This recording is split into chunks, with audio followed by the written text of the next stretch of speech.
Hello student. बहुत सारे बच्चों की एक क्यूरी होती है कि जेई मेंस और जेई एडवांस एग्ज़ाम होते क्या हैं। तो मैं आपको बता दूं, अगर आपको इंजीनियरिंग करना है और आप इंजीनियर बनना चाहते हो या आप साइंटिस्ट बनना चाहते हो, टेक्नोलॉजी की दुनिया में कुछ करना चाहते हो और इसके लिए आप इंडिया के सबसे टॉप कॉलेजेस में पढ़ना चाहते हो, तो उसके लिए आपको जेई ई का एग्ज़ाम देना ज़रूरी है। जेई का फुल फॉर्म होता है जॉइंट एंट्रेंस टेस्ट। और एक्चुअल में यह एग्ज़ाम दो पार्ट में होता है, एक जेई मेंस होता है और एक जेई एडवांस होता है। एक्चुअल में इन दोनों में मेन डिफरेंस क्या है, इसके बारे में हमें बताना है। तो आज की वीडियो से मैं आपको बता दूंगा कि एक्चुअल में जेई मेंस और जेई एडवांस में बेसिक फ़र्क क्या है और आप इसे कैसे क्लियर कर सकते हो। देखिए, अगर आप जेई मेंस का एग्ज़ाम क्लियर करते हैं तो आपको एनआईटी यानी नेशनल इंस्टीट्यूट ऑफ टेक्नोलॉजी, जो हर स्टेट में एक होता है, आईआईटी, ट्रिपल आई है ये, आईआईटी नहीं है, ये ट्रिपल आईटी है, यानी Indian institute of information technology. और स्टेट लेवल पे जितने भी आपके गवर्नमेंट कॉलेजेस होते हैं, जिसे गवर्नमेंट से फंड मिलता है, जिनमें फीस बिल्कुल ना के बराबर होती है, वहाँ पे आपको एडमिशन मिलता है। तो हर स्टेट के गवर्नमेंट कॉलेज में अगर आपको एडमिशन चाहिए, एनआईटी में एडमिशन चाहिए और आईआईटी में एडमिशन चाहिए, तो आपको जेई मेंस का एग्ज़ाम क्लियर करना पड़ेगा। आप जेई मेंस का एग्ज़ाम क्लियर करेंगे, आपकी जो रैंक आएगी उसके अकॉर्डिंग आपको इनके अंदर एडमिशन मिल जाएंगे। तो जेई एडवांस क्यों चाहिए? तो इनके थ्रू आपको सिर्फ एनआईटी, आईआईटी और स्टेट लेवल के गवर्नमेंट कॉलेज में एडमिशन मिलेंगे। इवन देन जो प्राइवेट कॉलेज हैं, जो टॉप प्राइवेट कॉलेज होते हैं, जो अच्छी एजुकेशन के लिए जाने जाते हैं, वो भी जेई मेंस के थ्रू ही एडमिशन देते हैं। तो आप इन जगहों पे एडमिशन ले सकते हैं जेई मेंस को क्लियर करके। और अगर जेई एडवांस की बात की जाए, तो जेई एडवांस के थ्रू आपको एडमिशन मिलता है टॉप आईआईटीज़ में। तो जितने भी देश के आईआईटी हैं, Indian institute of technology like Bombay, Delhi, Roorkee, और जितने भी आईआईटी हैं, अगर आपको उनमें एडमिशन चाहिए तो उसके लिए आपको जेई एडवांस का एग्ज़ाम क्लियर करना पड़ेगा। आईआईटी के अलावा जेई एडवांस क्लियर करने के बाद आपको एडमिशन मिल जाता है RGIPT, यानी Rajiv Gandhi institute of petroleum technology. ये पेट्रोलियम टेक्नोलॉजी का इकलौता कॉलेज है पूरे भारत में। इसके अलावा आपको एडमिशन मिल जाता है IISER, यानी Indian institute of science and research. इस जगह पे भी आपको एडमिशन मिलता है इसी एग्ज़ाम के थ्रू। एंड लास्ट है IIST, Indian institute of space technology. ये जो petroleum science and research institute है और स्पेस टेक्नोलॉजी का जो इंस्टीट्यूट है, इसके अलावा mind, Indian institute of mind जो धनबाद में है, यहाँ पे भी आपको एडमिशन जो होता है वो जेई एडवांस के थ्रू ही मिलता है। तो आपको बेसिक पता चल गया होगा जेई मेंस के थ्रू आपको कहाँ एडमिशन मिलता है और जेई एडवांस के थ्रू आपको कहाँ एडमिशन मिलता है। यहाँ पे petroleum science and space science and mines, ये जो कॉलेज हैं इंडिया में, इनके एक एक कॉलेज ही हैं। तो यहाँ पे एडमिशन लेना भी बहुत टफ है और यहाँ पे टॉप मोस्ट रैंकर ही जा पाते हैं। देखा जाए तो आप लोग आईआईटी के अलावा IIST, स्पेस साइंस टेक्नोलॉजी के ऊपर भी फोकस कर सकते हैं। यहाँ पे एडमिशन लेना भी बहुत बच्चों का सपना होता है, क्योंकि जिस तरह से इंडिया स्पेस साइंस में आगे बढ़ रहा है, आने वाले टाइम में आपके पास बहुत ज़्यादा अपॉर्चुनिटीज़ होगी। तो ये तो रही बात कि जेई मेंस क्लियर करने के बाद आप कहाँ एडमिशन ले सकते हैं, आप कहाँ कहाँ पढ़ाई कर सकते हैं, अपनी इंजीनियरिंग कंप्लीट कर सकते हैं, और जेई एडवांस क्लियर करने के बाद आप किन किन जगहों पे एडमिशन ले सकते हैं। तो अब करते हैं बात कि ये कैसे किया जाता है। देखिए, जेई एडवांस का पेपर वही बच्चे दे सकते हैं जिन्होंने जेई मेंस क्लियर किया हो। तो जेई मेंस क्लियर बच्चों को ही जेई एडवांस का एग्ज़ाम देने का मौका मिलता है। तो जेई मेंस क्लियर करने के लिए क्या क्या करना है, उसकी बात पहले करते हैं। तो जेई मेंस एग्ज़ाम्स को क्लियर करने के लिए कोई खास क्राइटेरिया नहीं है। या तो आप 12th पास हो या आप अपीयर हो। अपीयर का मतलब आप 12th में इस समय पढ़ रहे हो। तो ये दो बच्चे इस एग्ज़ाम को दे सकते हैं और मैक्सिमम इस एग्ज़ाम को आप 3 ईयर तक दे सकते हो। मीन्स अगर आप इस साल 12th में पढ़ रहे हैं तो आप इस साल को मिला के 2 साल और दे सकते हो, यानी 3 साल तक आप इस एग्ज़ाम को दे सकते हो। जेई मेंस का एग्ज़ाम साल में 2 बार कंडक्ट होता था, बट इस साल ये 4 बार कंडक्ट हो रहा है। आप एक कोरोना के कारण मान सकते हैं कि कोरोना के कारण ऐसा डिसीजन लिया गया है। इस साल है फैब, मार्च, अप्रैल एंड मई, इन जगहों पे लगातार कंजिक्यूटिव हो रहे हैं। आप चाहें तो आप चारों ईयर के लिए भी अप्लाई कर सकते हैं। आप इनमें से जिस मंथ में पेपर देंगे आपकी फ़ीस उतनी ही लगेगी और बाकी की फ़ीस आपकी रिफ़ंड हो जाएगी। तो इसके बारे में बात हम बाद में करेंगे। तो फिलहाल ये जो जेई मेंस का एग्ज़ाम होता है वो साल में 2 बार होता है, इस साल 4 बार हो रहा है। जेई मेंस के अंदर physics, chemistry and math, in 3 subject से क्वेश्चन पूछे जाते हैं। फिजिक्स के 30 क्वेश्चन होते हैं, केमिस्ट्री के 30 और मैथ्स के 30। ये हर साल का बता रहा हूँ मैं। इस साल इन्होंने इसको 25-25 कर रखा है कि 25-25 क्वेश्चन आएंगे। और आपको मैं बता दूं, हर क्वेश्चन 4 मार्क्स का होता है और अगर आपने रॉन्ग किया, रॉन्ग करने पे नेगेटिव मार्किंग है, यानी आपके 1 मार्क काट लिए जाएंगे। इसको आप ऐसे समझ सकते हैं, सपोज कीजिए आपने 5 क्वेश्चन अटैम्प्ट किए और 5 के 5 सही थे, तो आपको मार्क्स कितने मिलेंगे? 20, क्योंकि हर क्वेश्चन कितने मार्क्स का था? 4 मार्क्स का था। तो 4 और 5 20 मार्क्स हो गए आपके। लेकिन आपने क्या किया, अगले 2 क्वेश्चन रॉन्ग कर दिए, तो रॉन्ग करने पे कितने मार्क्स कटने हैं? 1 मार्क्स, यानी 1/4 कटना है। तो 2 मार्क्स आपके कट जाएंगे। मीन्स आपका स्कोर कितना हो जाएगा? 20 - 2 = 18 हो जाएगा। मीन्स अगर आपने गलत क्वेश्चन किया तो जो आपने सही क्वेश्चन करके नंबर गेन किए उसमें से उसको माइनस करके नंबर आपको मिलेगा। इसीलिए वहाँ पे तुक्के नहीं मारने हैं, आपको जो आता है उसी के लिए अप्लाई करें, क्योंकि यहाँ पे नेगेटिव मार्किंग है। तो जो आपने सही क्वेश्चन किया उसके भी नंबर कम हो जाएंगे। तो ये तो रही बात पेपर के पैटर्न की। तो जेई मेंस में इस तरह से क्वेश्चन होंगे जो आपको अटैम्प्ट करने होंगे। तो इसमें आपके जितने भी क्वेश्चन होंगे वो मल्टीपल चॉइस टाइप क्वेश्चन होंगे। मीन्स आपको एक क्वेश्चन गिवन होगा, उसके साथ 4 ऑप्शन होंगे और उसमें से किसी करेक्ट आंसर के ऊपर आपको टिक करना है। और आपने सही किया तो आपको 4 मार्क्स मिलेंगे और गलत किया तो आपको 1 नंबर कट जाएंगे। अब आगे बात करते हैं जेई एडवांस के बारे में। जिन बच्चों ने जेई मेंस का एग्ज़ाम क्लियर कर लिया, तो हर साल जेई मेंस का एग्ज़ाम होता है और जेई मेंस में जनरल, ओबीसी, एससी, एसटी के लिए क्वालिफाइंग मार्क्स अलग अलग होते हैं। अगर आपने क्लियर किया तो आप इन जगहों पे एडमिशन्स बड़े आराम से ले सकते हो अपनी रैंक के अकॉर्डिंग। तो आपको यहाँ पे एडमिशन लेने से कोई नहीं रोक सकता अगर आपकी रैंकिंग अच्छी है तो। अब आते हैं हम जेई एडवांस के बारे में। तो हर साल क्या होता है, आपको जेई एडवांस का अगर एग्ज़ाम देना है तो इसके लिए 2 क्राइटेरिया है। एक, आप जेई मेंस क्वालिफाइड हो, और जेई मेंस में कम से कम आपकी रैंकिंग 1.5 लाख से 2 लाख के बीच में होनी चाहिए। मतलब 2 लाख से बिलो होनी चाहिए, 2 लाख से लेस देन होनी चाहिए ऑल ओवर इंडिया पे। और दूसरी चीज़, आपके 12th में परसेंटेज, यहाँ पे ये 2 चीज़ें देखी जाती है। अगर आप जनरल से हैं तो 12th में आपकी परसेंटेज 75 होनी चाहिए, जनरल ओबीसी हैं तो। और अगर आप एससी एसटी हैं तो 65% कंपलसरी है। तो जेई एडवांस का पेपर देने के लिए आपके पास 2 चीज़ें होनी चाहिए।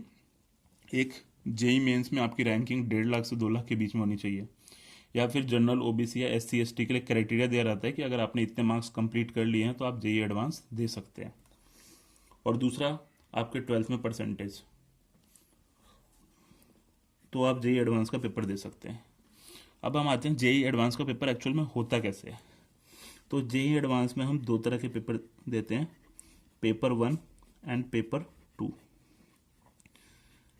और दोनों ही पेपर्स में आपसे फिजिक्स, केमिस्ट्री और मैथ्स पूछी जाती है।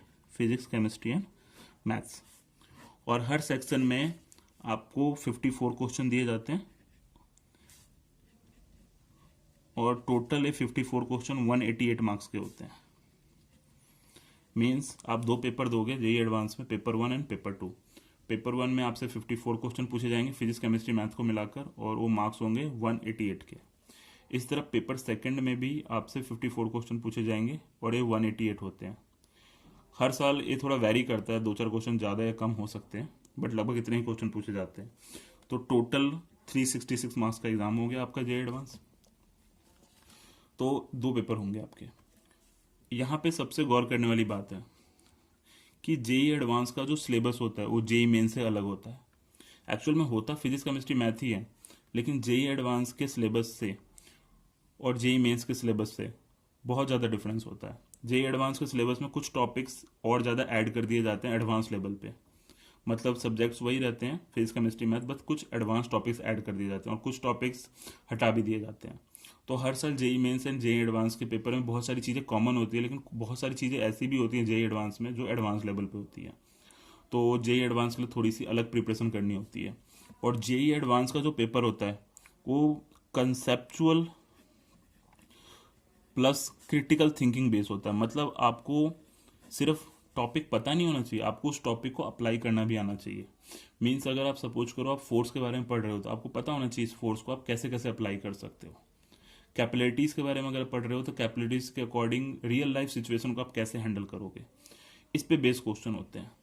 तो देखिए यहाँ पर मैं एक बहुत ही ब्रीफ आइडिया देता हूँ कि एक्चुअल में जेई एडवांस पे पेपर आते कैसे हैं। तो जेई एडवांस में जो पेपर आता है उसमें अलग अलग तरह के क्वेश्चंस होते हैं और हर साल वो कुछ पैटर्न बदलते रहते हैं। देखिए उसमें पहला तो 1 मार्क्स वाले क्वेश्चन, 1 करेक्टनेस वाले क्वेश्चन होते हैं। यानी कहने का मतलब है एक करेक्ट आंसर होगा। जैसा जेई मेंस में पेपर आता था, एक क्वेश्चन होते थे, 4 ऑप्शन होते थे, जो सही है उसको टिक करो, नंबर लो। सिमिलरली 1 करेक्ट वाले आंसर आएंगे, आपको एक क्वेश्चन गिवन होगा, उन चारों ऑप्शन में से एक सही होगा, जो सही है उस पर टिक करो, आपको नंबर गेन हो जाएंगे। दूसरा आता है मल्टीपल करेक्ट। मल्टीपल करेक्ट, और ये थोड़ा इंपॉर्टेंट होता है। मल्टीपल करेक्ट का मतलब होता है आपको एक क्वेश्चन गिवन होगा और उसके एक से ज़्यादा आंसर सही हो सकते हैं। जैसे आपको एक क्वेश्चन दे दिया और उन्होंने जो ऑप्शन दिया है, ऑप्शन एक भी सही हो सकता है, दो भी सही होता है और चारों के चारों ऑप्शन सही हो सकते हैं। तो इस तरह के क्वेश्चन में पार्शियल मार्किंग होती है। पार्शियल मार्किंग, पार्शियल मार्किंग का मतलब होता है सपोज करो एक क्वेश्चन था आपका और इस क्वेश्चन के उन्होंने 4 ऑप्शन दिए और उसके नीचे उन्होंने आंसर दे रखा है कि first, second, third and fourth चारों सही है। दूसरा उन्होंने लिख रखा है फर्स्ट सेकंड सही है एंड थर्ड सही है। नेक्स्ट लिख रखा है उन्होंने फर्स्ट एंड सेकंड सही है और नेक्स्ट लिखा उन्होंने नॉन। तो अगर आप इसमें फर्स्ट, सेकंड, थर्ड, फोर्थ लिखोगे और आंसर यही है कि चारों के चारों आंसर सही है, तो अगर आप इसको करेक्ट करते हो तो आपको पूरे 4 मार्क्स मिल जाएंगे। लेकिन गलती से आपने 1, 2, 3 किया, मीन्स आप एक को पहचानने में भूल गए, मतलब आप पूरी तरह से करेक्ट नहीं कर पाए क्वेश्चन, आप केवल 3 ही ऑप्शन को सही समझ रहे हो। अगर आपने ये किया तो आपका आंसर गलत नहीं है, आपको इसमें 3 मार्क्स मिलेंगे, 1 मार्क्स नहीं मिलेगा क्योंकि एक ऑप्शन आपने सेलेक्ट नहीं कर पाए हैं। अगर आप 1 एंड 2 करते हैं तो भी इसमें आपको 2 मार्क्स मिल जाएंगे, पूरे मार्क्स नहीं मिलेंगे, पार्शियल मार्क्स मिलेंगे क्योंकि आप केवल 2 ही सही ऑप्शन को आइडेंटिफाई कर पाए हैं। और अगर आपने नॉन लगा दिया तो नॉन तो गलत आप आंसर है, तो आपको कोई से भी नंबर नहीं मिलेंगे, उल्टा आपकी नेगेटिव मार्किंग हो जाएगी, आपके नंबर काट लिए जाएंगे। और अगर आपने क्वेश्चन अटैम्प्ट ही नहीं किया तो ना आप नंबर गेन करोगे, कुछ नहीं होने वाला आपके साथ। तो एक पार्शियल मार्किंग का केस आपको समझ में आ गया होगा। तो यहाँ पे इस तरह के क्वेश्चन आते हैं मल्टीपल करेक्ट वाले, तो मल्टीपल करेक्ट वाले आपको समझ में आ गए होंगे। अगला मैचिंग वाले, मैचिंग क्वेश्चन आते हैं जिसमें दोनों तरफ दिए होते हैं, आपको सही करेक्ट मैचिंग करके देना होता है। एंड फोर्थ वन जो सबसे इंपॉर्टेंट होता है, उसमें क्या होता है आपको ब्लैंक स्पेस छोड़ के देख दिया जाता है। ब्लैंक में मतलब क्या होता है, जैसे कोई न्यूमेरिकल दे रखा है और इन सब में क्या होता था, इससे पहले जो आपने क्वेश्चन लिए थे उसमें आपको 4 ऑप्शन तो मिलते थे, तो आप उसमें थोड़ा बहुत हिंट या फिर ट्रिक लगा के आंसर निकालने की कोशिश कर देते थे ऑप्शन देख के। बट यहाँ पे क्या होगा, आपको केवल एक क्वेश्चन दिया होगा और साइड में ब्लैंक छोड़ दिया होगा कि यहाँ पे आपको आंसर लिखना है। तो आपको क्या करना है, आपको जो पेपर प्रोवाइड होगा वहाँ बैठ के उसको सॉल्व करोगे और यहाँ पे आप अपना आंसर लिखोगे। वहाँ वहाँ लिखा भी होगा कि 2 डेसिमल तक आंसर लिख के दो, 2 डेसिमल पॉइंट तक। तो सपोज करो आपका आंसर आता है 4.38, तो आपको यहाँ पे 4.38 लिख के आना है। तो मीन्स इस वाले क्वेश्चन में आपको ऑप्शन नहीं दिए होंगे, आपको केवल क्वेश्चन दिया होगा और जगह जो स्पेस होगा वो ब्लैंक छोड़ देंगे, तो आपको उसको सॉल्व करना है और अपना आंसर यहाँ पे लिखना है। तो ये क्वेश्चन है जो थोड़ा सा टफ है, जिसमें आपको हिंट बिल्कुल नहीं मिल पाता, आपको खुद ही सॉल्व करना पड़ता है पूरा क्वेश्चन और आंसर भी लिख के आना पड़ता है। तो एक नई तरह की स्ट्रेटजीज है। तो आपको इसीलिए कहते हैं कि जो एडवांस का पेपर है थोड़ा टफ होता है, क्योंकि इसमें इस टाइप के क्वेश्चन दिए जाते हैं। जबकि आपका जेई मेंस में ऐसा कुछ नहीं होता।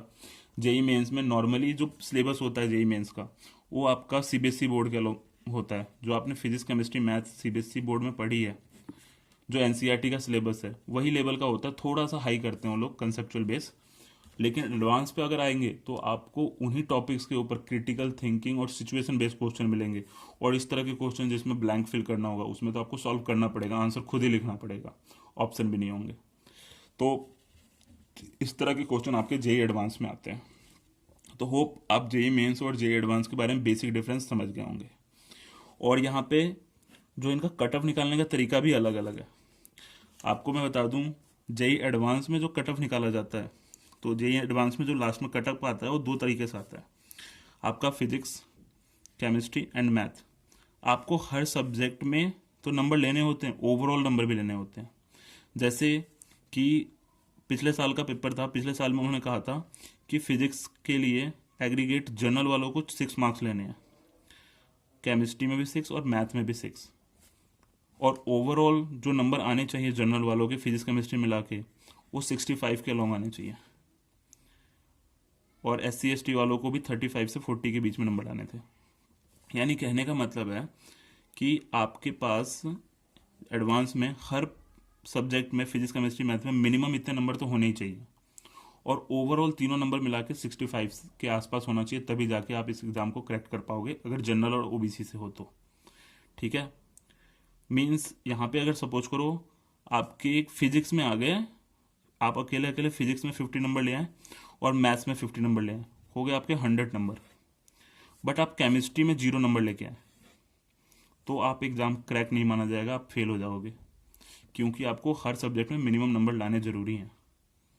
ओवरऑल भले ही आप एग्रीगेट 100 क्रॉस कर रहे हैं, लेकिन आप इस क्राइटेरिया को नहीं कर पा रहे हैं। तो आपको करना क्या है, हर सब्जेक्ट को अटैम्प्ट करना है, उसमें मिनिमम मार्क्स लाना है और ओवरऑल परसेंटेज भी गेन करनी है। तो अगर कोई बच्चा एक सब्जेक्ट में ही बहुत ज़्यादा नंबर ला रहा है और बाकियों में मिनिमम नंबर गेन नहीं कर पा रहा है तो क्वालिफाई नहीं होगा। तो यहाँ पे ये फंडा भी है। तो ऐसा नहीं है कि जेई एडवांस ज़्यादा टफ है, बहुत ईजी। अगर कंसेप्ट क्लियर करके आप प्रिपेयर करोगे तो आप इसे क्रैक कर सकते हो, और बच्चे करते भी हैं। तो आज का मेरा बस यही सेशन था कि मैं आपको जेई मेंस एंड एडवांस समझा सकूं, क्योंकि इसके ऊपर बच्चों ने बहुत सारी क्वेरीज पूछी थी। Thank you.